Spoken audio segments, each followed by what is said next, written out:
Welcome back to part 3 of our live training session here with our K24 Swapped Honda Civic Si. In this training module, we're going to learn how we can get our engine to fire up and run using our EMU black system, sorting through our fuel, spark timing, and making sure the idle controls also sorted out. So we have an engine that can start, run, and hold its own idle. We're also going to make sure that the timing has been synced between the EMU black and the engine using a timing light, so we can continue on with the calibration process with confidence that the timing has been synced. Without further wait, let's jump in so we can check this out. Welcome back to our live training session here with our K24 Swapped Civic Si. This training module, we're going to take a look at getting our engine to fire up and run using our base file that we built in our last tutorial. We're going to sort out our idle control, fuel and spark timing at idle conditions, also checking our timing with a timing light, so the trigger angle that we have under our crank settings, making sure that that's going to be valid so that when we command 10 or 20 degrees of spark advance, that the EMU black and the engine will be synced up. We'll actually be seeing that at the engine. It's not going to be too advanced or too retarded. These are always steps that we have to take regardless of whatever engine we're trying to calibrate and tune. It doesn't matter if it's a Honda K series engine or a 2JZ engine or even a rotary engine. It's always going to have the exact same process in terms of the order of operations, what we're going to move in. So at the end of the tutorial, our goal is to have an engine that can crank, fire up, run, and hold its own stable idle with a good air fuel. We should be easily able to accomplish that.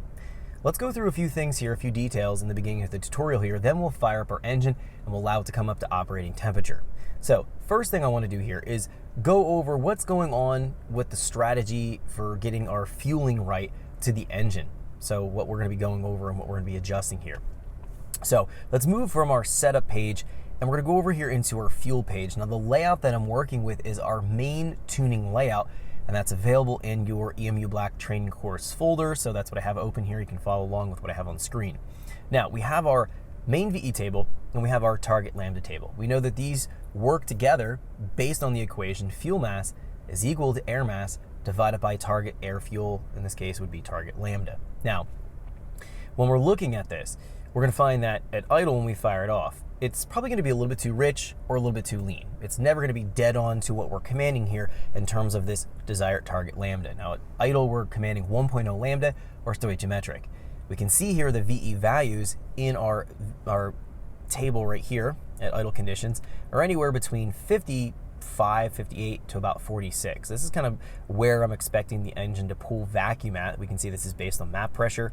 This is engine speed down here. This is about where I'm expecting an engine with stock hams to idle at in terms of our position in the table. So these values are representing how much air mass is coming into the engine. It's our job to properly calibrate this. We want to see VE values of anywhere between 45 to roughly 60, depending on the engine, depending on how the temperature, the air density, depending also the engine RPM. So we're going to be somewhere in that range.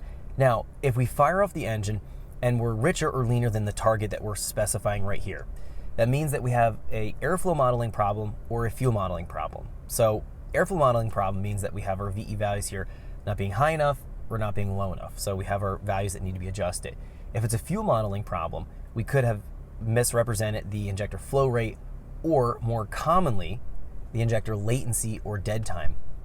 If we go back to setup here and we go into our fueling injectors cal, this is a bit of an unknown right now. So the values that are in here are for stock 310cc Honda injectors. They are not for the RDX 410cc injectors.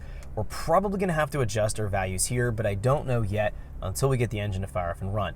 So what we'll find is if we're richer or leaner than the desired target lambda, that means that we have either the airflow represented either too high or too low, the VE value, or we have our injector data represented incorrectly. So we have our, let's say we know our air mass, we know our desired lambda, desired target air fuel, we divide air mass divided by target air fuel, we get a fuel mass. Fuel mass gets converted into an injector pulse width, knowing the flow rate, we specified that right here, we do know the flow rate is a 410, and then we translate that into a base pulse width, and then we add on what comes here from the injector cal table, the offset. So they add together to get a total pulse width that we actually deliver to the injector.